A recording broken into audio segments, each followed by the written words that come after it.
उस मणिपुर के हालातों के जिम्मेदार, वो उस हैवानियत के जिम्मेदार नरेंद्र मोदी खुद हैं। जिम्मेदारी तो गृह मंत्री की है, गृह मंत्री थी, ये तो एक कठपुतली थे बीरेन सिंह, असली सूत्रधार तो गृह मंत्री थे।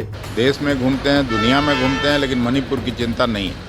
मणिपुर में पिछले कई महीनों से हिंसा का माहौल था, जिसके कारण मुख्यमंत्री एन बीरेन सिंह पर इस्तीफे का दबाव बढ़ रहा था।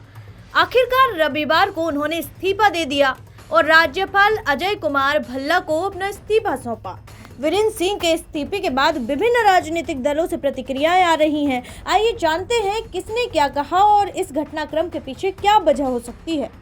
बीरेन सिंह ने अपने इस्तीफे से पहले केंद्रीय गृह मंत्री अमित शाह से मुलाकात की थी और उनके इस्तीफे के बाद राजनीतिक हलचल तेज हो गई। कुछ विपक्षी नेताओं का मानना है कि इस्तीफा एक मजबूरी का फैसला था, क्योंकि विधानसभा सत्र शुरू होने वाला था और उनके खिलाफ अविश्वास प्रस्ताव आने वाला था, जिसे वह हारने वाले थे।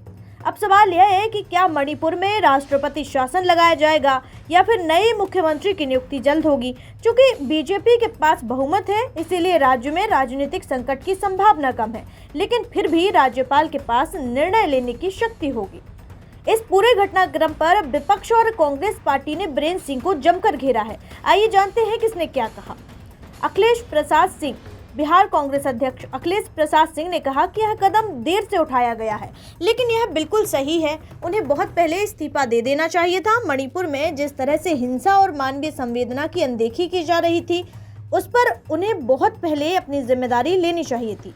उन्होंने यह भी कहा कि प्रधानमंत्री नरेंद्र मोदी और केंद्रीय गृह मंत्री अमित शाह ने बीरेन सिंह का बचाव किया था, लेकिन अब जब उन्होंने इस्तीफा दे दिया तो यह अच्छा हुआ। देर से उठाया गया बिल्कुल सही कदम है, उनको बहुत पहले छोड़ के जाना चाहिए था। जिस तरह से मानवीय हिंसा और मानवीय संवेदना को वहाँ तार तार किया जा रहा था, उनको बहुत पहले इस्तीफा करना चाहिए था। लेकिन प्राइम मिनिस्टर और गृह मंत्री जी उनका बचाव कर रहे थे, अच्छा हुआ उन्होंने। राहुल जी मणिपुर गए, लेकिन प्रधानमंत्री जी मणिपुर तो आज तक नहीं गए हैं। वो बिल्कुल जाना चाहिए था। पूरे देश में घूमते हैं, दुनिया में घूमते हैं, लेकिन मणिपुर की चिंता नहीं है। तो वहीं आपको बता दें कि कांग्रेस नेता सुप्रिया श्रीनेत ने बीरेन सिंह के इस्तीफे को सोची समझी और मजबूरी भरा फैसला बताया है।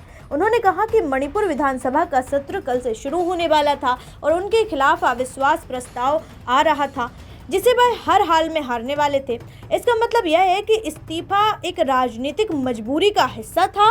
उन्होंने सवाल उठाया कि क्या उन्हें कार्यवाहक मुख्यमंत्री बनाया जाएगा या फिर बाद में चुपचाप फिर से मुख्यमंत्री बना दिया जाएगा। मणिपुर में जो बीरेन सिंह का इस्तीफा हुआ है, वो उनकी कोई मृत आत्मा जागी नहीं है। ये बहुत सोचा समझा और मजबूरी में लिया हुआ फैसला है। मणिपुर की कल से असेंबली सेशन शुरू होने वाला था और वहां पर उनके खिलाफ अविश्वास प्रस्ताव आने वाला था, जो वो शर्तिया हर कीमत पर हारते, क्योंकि उनका अपनी पार्टी तक में जबरदस्त विरोध है।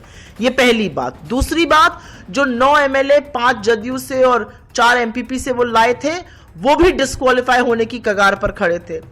तीसरी बात, एक बड़ी जरूरी बात है कि कल से जब से सेशन शुरू होने वाला है, अब क्या होगा? क्या उनको केयरटेकर चीफ मिनिस्टर बनाकर फिर बाद में चुपचाप से चीफ मिनिस्टर बना दिया जाएगा? क्या कि सोची समझी साजिश है? इन सवालों का जवाब अभी हमें नहीं मिला है। एक बात और यहां गौरतलब है कि सुप्रीम कोर्ट ने 4 फरवरी को सीएफएसएल को यह जिम्मेदारी सौंपी थी कि वो 1 महीने के अंदर सीलबद्ध लिफाफे में जो कथित तौर पर बीरेन सिंह की एक ऑडियो क्लिप है, जिसमें वो दम भर रहे हैं मणिपुर में हिंसा फैलाने का, उसकी जांच उनको सौंपे। लेकिन मैं अभी भी मानती हूं कि मणिपुर को जलते हुए लगभग 2 साल हो गए और मणिपुर को उसके हाल पर छोड़ने का काम नरेंद्र मोदी ने किया है, अमित शाह ने किया है। नरेंद्र मोदी जी अब फ्रांस और अमेरिका घूमने जा रहे हैं, उनको विदेश घूमने का टाइम है। वो जलते हुए मणिपुर नहीं गए।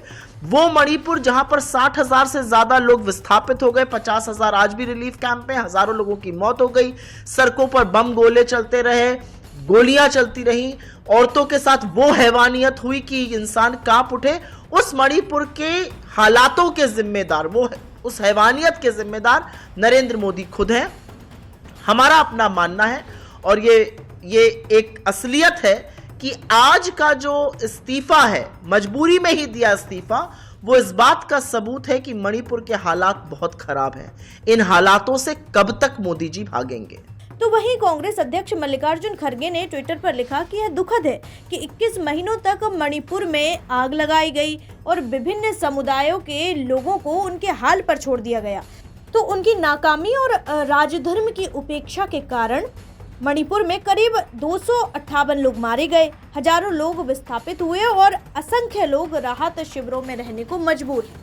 तो वहीं कांग्रेस पार्टी के वरिष्ठ नेता जयराम रमेश और भारतीय राष्ट्रीय कांग्रेस के जनरल सेक्रेटरी जो कि कम्युनिकेशंस के प्रभारी भी हैं, उन्होंने मणिपुर में मुख्यमंत्री एन बीरेन सिंह के इस्तीफे को लेकर एक अहम बयान दिया है। उनका कहना यह है कि इस्तीफा पूरी तरह से राजनीतिक परिस्थितियों और मजबूरी का परिणाम है। कांग्रेस नेता ने इस इस्तीफे के पीछे की स्थिति को क्रोनोलॉजिकल तरीके से समझाया है। उन्होंने बताया है कि 10 फरवरी को मणिपुर विधानसभा में अविश्वास प्रस्ताव लाया जाने वाला था। मुख्यमंत्री एन बीरेन सिंह ने जानते थे कि प्रस्ताव का सामना करना उनके लिए आसान नहीं होगा। उनकी पार्टी में ही कई विधायक उनके खिलाफ थे और उन्हें बहुमत का समर्थन नहीं मिल रहा था। अगर अविश्वास प्रस्ताव पारित हो जाता तो उन्हें तुरंत इस्तीफा दे। गृह मंत्री बार बार कहते हैं ना, आप क्रोनोलॉजी समझिए। क्रोनोलॉजी क्या है? कल 10 तारीख को कांग्रेस पार्टी द्वारा एक अविश्वास प्रस्ताव लाया जा रहा था विधानसभा में, मणिपुर की विधानसभा में। कई दिनों से बात चल रही थी पर नोटिस कल का था। मुख्यमंत्री ने एक माहौल बन गया था कि यह अविश्वास प्रस्ताव आ रहा है और बहुमत उनके पास नहीं है। बड़ी बड़ी बातें की मुख्यमंत्री ने, पर अंत में उनको जान गए कि बहुमत उनके पास नहीं है, अविश्वास प्रस्ताव पारित होगा और उनको इस्तीफा देना पड़ेगा। तो इसलिए आज ही उन्होंने इस्तीफा दे दी है। मैं समझता हूं ये उनकी मजबूरी थी। सैकड़ों लोग मारे गए हैं मई 2023 से, 60,000 लोग बेघर विस्थापित हुए हैं, प्रॉपर्टी जलाई गई है, तनाव है। समाज में लोग आपस में जो मिलकर काम करते थे मिलजुल कर, वो वातावरण बदल गया है। एक भय का वातावरण है, शक का वातावरण है। और पिछले 20 महीने से हमारे फ्रीक्वेंट फ्लायर प्रधानमंत्री दुनिया भर का दौरा करते रहते हैं। कल फ्रांस और अमेरिका जाएंगे पर मणिपुर को नहीं गए हैं। तो ये देरी हुई है। इस्तीफा, मुख्यमंत्री की इस्तीफा जो अभी दिया गया है उसमें देरी हुई है, पर जिम्मेदारी तो गृह मंत्री की है। गृह मंत्री थी, ये तो एक कठपुतली थे बीरेन सिंह, असली सूत्रधार तो गृह मंत्री थे। उनको तो सारा आउटसोर्स किया था प्रधानमंत्री ने। गृह मंत्री क्यों अपनी जिम्मेदारी नहीं पहचानते हैं? इस्तीफा तो उनको देना चाहिए। और प्रधानमंत्री 20 महीने से क्यों नहीं गए हैं मणिपुर? सब देशों, दुनिया भर का भ्रमण कर रहे हैं, हर राज्य में जा रहे हैं, चुनावी प्रचार कर रहे हैं, उद्घाटन कर रहे हैं, इनॉग्रेशन कर रहे हैं, पर मणिपुर नहीं गए हैं। और अभी अभी मैंने पढ़ा 20 तारीख को, यानी कि फरवरी 20 को वो गुवाहाटी जाने वाले हैं।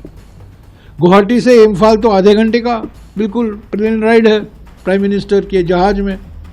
वो मणिपुर क्यों नहीं जाते? तो ये इस्तीफा पहला कदम है। मणिपुर में स्थिति इतनी बिगड़ गई है कि मैं नहीं समझता हूं कि एक नया मुख्यमंत्री आने से कोई फर्क पड़ेगा।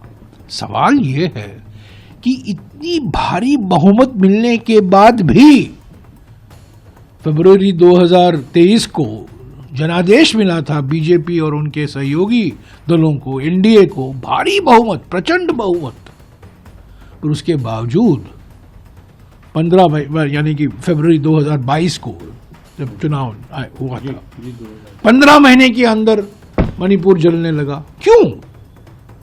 कारण क्या है? तो ये मौलिक कारण देखने की जरूरत है। प्रधानमंत्री ने अपनी जिम्मेदारी कबूल नहीं की है। गृह मंत्री बिल्कुल असफल हुए हैं, असमर्थ हुए हैं। इस्तीफा तो गृह मंत्री को देना चाहिए और प्रधानमंत्री को फौरन मणिपुर का दौरा करना चाहिए।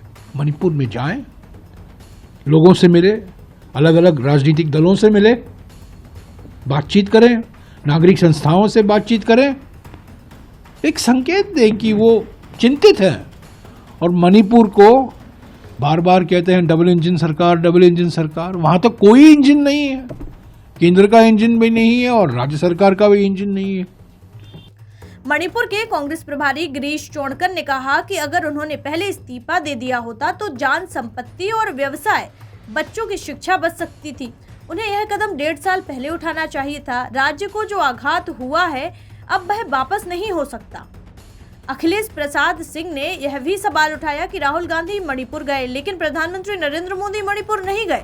उन्होंने कहा कि प्रधानमंत्री मोदी को मणिपुर से ज्यादा देश और दुनिया में घूमने की चिंता है।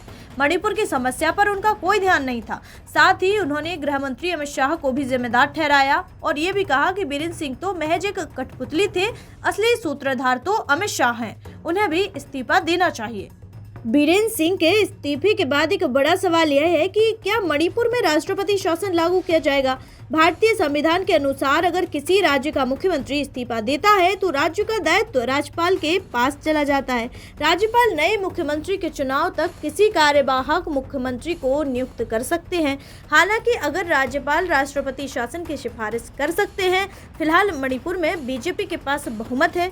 ऐसे में राजनीतिक संकट की स्थिति कम दिखाई दे रही है।